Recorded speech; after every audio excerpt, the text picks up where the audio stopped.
Malay ko ba na magkakargador ako ngayon? Pasensya ka na, ha? Kasi si Julian talaga yung tumutulong sa akin dati sa pagdi-deliver. Pero ang bait niya, di ba? Laging nakaalalay, laging tumutulong. Kaya nga lang, yun yung pinag-aawayan din namin talaga dati. Kung lagi kanyang tutulungan, malamang pag-aawayan din namin. Ha? Ano?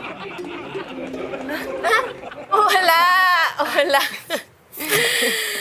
um, bakit naman kayo nag-away kung tinutulungan ka niya? Alam mo kasi, yung pagtulong ni Julian sa akin dati, parang minamasama ko yun. Kagaya na lang nung nangyari sa amin ng tatay ko. Gusto niya, bigyan ko siya ng tulong. Pakiramdam ko, hindi naman niya deserve. Kaya syempre, hindi ko ginawa. Etong si Julian, tinulungan. Kaya ang feeling ko, parang pinapakailaman niya ako sa mga ginagawa ko. Ang mali pala ako.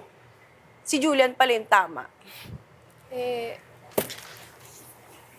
Jenny, nakausap ko na pala si Zach, yung anak ni Julian. Ay, oo! Naku, lagi kami nagvi-video call nun.